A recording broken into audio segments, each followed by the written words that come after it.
अस्सलाम वालेकुम मेरे समझदार पाकिस्तानियों। मेरा नाम रेहान तारिक है और आप मेरा यूट्यूब चैनल और फेसबुक पेज देख रहे हैं। करोड़ हा दरूद आका दो जहां नबी मेहरबान मोहम्मद मुस्तफ़ा सल्लल्लाहु अलैहि वसल्लम पर। इस दुआ और इस उम्मीद के साथ इस व्लॉग का आगाज करते हैं कि अल्लाह रब्बुल इज़्ज़त इस मुल्क के फैसला साजों के दिलों में समझदार पाकिस्तानियों के लिए नरमी पैदा कर दे। था जिसका इंतजार वो शाहकार आ गया।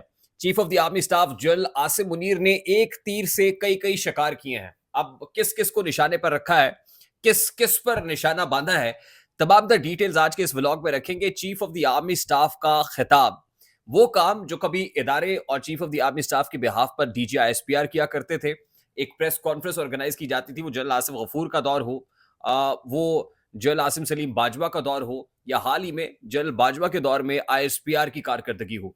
आईएसपीआर यानी पाक फौज का शोबा ताल्लुकात आमा chief of the army staff के बिहाफ पर बात करता था या इदारा बात करता था, लेकिन इदारे के सरबराह अब खुद आकर बात कर रहे हैं। यानी अभी जो chief of the army staff का खिताब है वो इंतहाई अहमियत का हामिल है। उससे पहले ग्रीन इनिशिएटिव पाकिस्तान की तकरीब से जो chief of the army staff ने खिताब किया वो इंतहाई मानी खेज था। उससे पहले 264वीं कोर कमांडर्स कॉन्फ्रेंस से chief of the army staff का खिताब इंतहाई मानी खेज था और सिग्नलिंग है किसको क्या पैगाम दिया जा रहा है। ये इंतहाई समझने की बात है। बिटवीन द लाइंस रीड करेंगे तो पता चलेगा कि असल खबर क्या है और क्या खिचड़ी है जो at this point in time पक रही है। मैं chief of the army staff के खिताब के मंदरजात भी रखूंगा। आज 5:15 एक बड़ी प्रेस कॉन्फ्रेंस होने जा रही है। यानी something is cooking at this point in time. जिस वक्त मैं आपसे मुखातिब हूं तो देग अभी पक रही है। आप यूं समझिए कि देग को चूल्हे पे चढ़ा दिया गया है और 5:15 के बाद आपको समझ आएगा कि इस वक्त जो मामलात हैं वो किस जगह पे खड़े हैं। Chief of the army staff general Asim Munir और दूसरी तरफ जो दूसरा फरीक है इमरान खान। अब इन दोनों फरीकैन के माबैन जो गैप है वो ब्रिज हुआ है या खलीज या खला है कि बढ़ गया है, और अगर बढ़ गया है तो बुनियादी वजह क्या है, डेड लॉक क्या है। ये मामला बड़ा अहम है और आपको समझाने की कोशिश करेंगे कि इस वक्त ये मामला खड़ा कहां है।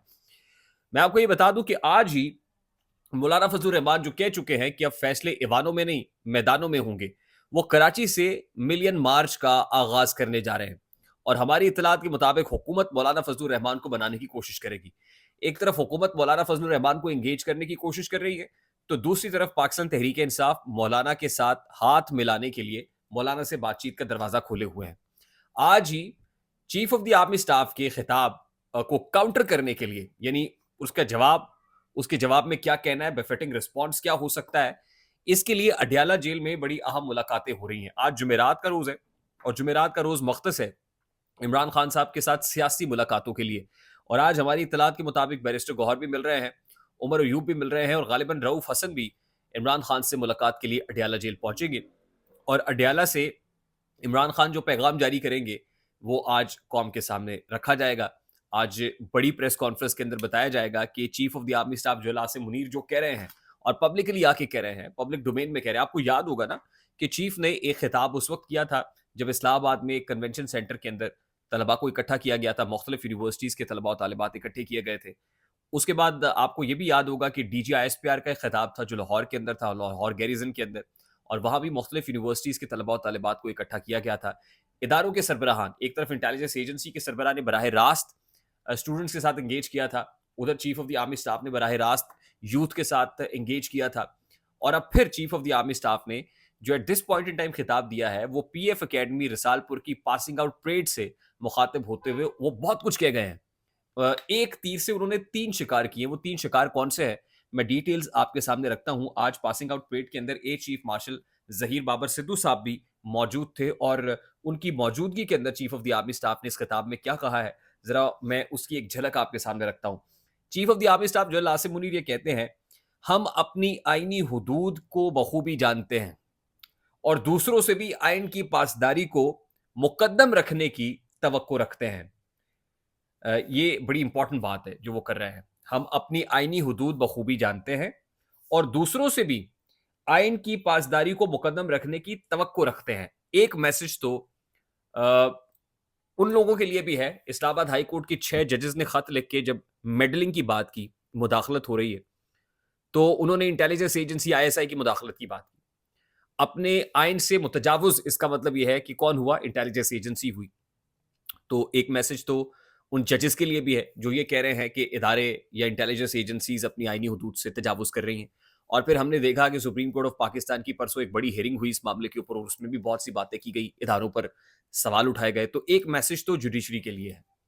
अच्छा, अब दूसरा मैसेज किसके लिए है? ज़ाहिर है at this point in time Pakistan Tehreek-e-Insaf भी ये कह रही है कि इदारों को अपनी आईनी हुदूद में रहकर काम करना चाहिए और जो फ़ौज है वो अपने आईनी दायरा-कार से निकलती है।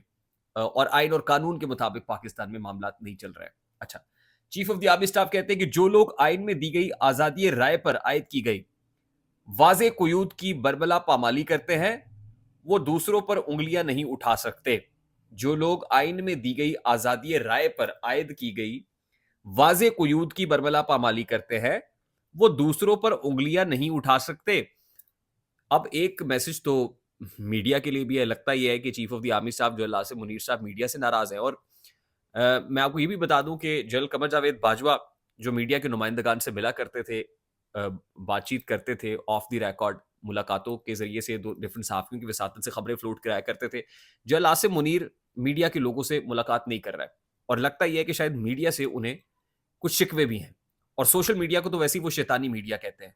वो कहते हैं जी कि इससे बहुत ज़्यादा खराबी है और मैं आपको ये बता चुका हूँ कि पार्लियामान के अंदर लेजिस्लेशन हो रही है, जिसमें नुकेल डालने की बात हो रही है social media, digital media platforms को।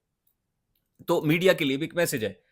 वो कहते हैं कि हमेशा याद रखें कि हक ताकत है, जबकि बातिल कभी ताकतवर नहीं हो सकता। आर्मी चीफ का पाकिस्तान एयरफोर्स की पासिंग आउट से यानी वो इसको हको बातिल का मार्का भी कह रहे हैं। हको बातिल का मार्का कह रहे हैं कि ये वो कुरान करीम के अंदर अल्लाह रब्बुल इज़्ज़त फरमाते हैं ना, वकुल जाल हक्का व ज़ाकुल बातिल इन्नल बातिल काना ज़हूका। अल्लाह ताला कमी बेशी माफ फरमाए। तो उसका मफहूम भी यही है। लेकिन क्या ये जंग जो है हक और बातिल की जंग है? ये समझना भी इंपॉर्टेंट है। फिर वो कहते हैं मकबूजा कश्मीर पर भारत ने अपना नाजायज़ कब्जा कर रखा है। कश्मीर में जारी भारतीय जारियत पर पूरी दुनिया की खामोशी वहां गूंजने वाली आज़ादी की आवाज़ को दबा नहीं सकती। हम अपने कश्मीरी भाइयों की अखलाकी, सियासी और सफारती हमायत जारी रखेंगे। फिर chief of the army staff कहते हैं कि आप हमारी उम्मीदों का मरकज़, आसमानों के मुहाफ़िज़ और इलाकाई यकजहती के ज़ामिन हैं। आपसे तवक्को की जाती है, ये वो उनको कह रहे हैं जो पास आउट हो रहे हैं, जो कैडेट्स पास आउट हुए रिसालपुर से। कहते हैं आप किरदार, हम हिम्मत और काबिलियत की खूबियों से मुज़य्यन ज़िंदगी गुजारेंगे। इनका तर्ज़ अमल ना सिर्फ आपकी ज़ाती अखलाकियात बल्कि काबिल एहतराम इदारे के लिए भी गैर मामूली होगा। आप मादरे वतन के दिफा, इज़्ज़त और वक़ार के लिए कुर्बानी देने से कभी दरेक नहीं कर पाएंगे। आप हमारे मुल्क के बेहतरीन जज्बे, इदारे की पेशा वराना महारत और बहादुरी की लाजवाल रवायत को हमेशा कायम रखेंगे। ये आर्मी चीफ की जो पासिंग आउट परेड से खिताब है ना, उसमें खास तौर पे जो आज़ादी इजहार की बात कर रहे हैं कि इस्लामी जमहूरिया पाकिस्तान के आइन के आर्टिकल 19 में वाज़े तौर पर आज़ादी इजहार और इजहार राय की हदूद मुतय्यन की गई हैं। जो लोग आइन में दी गई आज़ादी राय पर आयद की गई वाज़े क़ुयूद की बरमला पामाली करते हैं, वो दूसरों पर उंगलियां नहीं उठा सकते। अब आपको याद होगा कि अडियाला जेल के अंदर इमरान खान साहब की जो समातें हैं, केसेस की 190 मिलियन पाउंड केस की पर्टिकुलरली वो चल रही हैं और उसमें दीवारें खड़ी की गई थी। वो इसलिए खड़ी की गई थी कि सहाफ़ियों के साथ कनेक्शन ना हो सके इमरान खान साहब का। उसके बाद जज साहब की तरफ से जुडिशल ऑर्डर पास किया गया कि इदारों के खिलाफ जो भी बात होगी उसको रिपोर्ट नहीं किया जाएगा। तो फिर हमने देखा कि मीडिया भी कंट्रोल हो गया। तो अब ये वाज़े पैगाम है उन लोगों के लिए भी जो इदारों पे तनकीद कर रहे हैं, मीडिया के लिए भी, जुडिशरी के लिए भी और तहरीक इंसाफ के लिए भी। As 9th of May is approaching, लगता यह है कि इस वक्त गुस्सा पीक पे है और ये गुस्सा आने वाले दिनों में निकलेगा भी, नज़ला गिरेगा भी। Message is very loud and clear. अब वेट करते हैं कि इमरान खान साहब, व्हाट इमरान खान साहब हैज़ टू से। और आज जो 5:15 बजे प्रेस कॉन्फ्रेंस होने जा रही है, उसके बाद इंशाल्लाह फिर आपकी खिदमत में हाजिर होंगे। अपना बहुत सारा ख्याल रखिएगा। मुझे रेहान तारिक को इजाज़त दीजिए। वीडियो अगर पसंद आए तो लाइक और शेयर कीजिए ताकि हमारा मैसेज तक पहुंचे। चैनल पर नए तो चैनल को सब्सक्राइब कर दीजिए। अस्सलाम वालेकुम।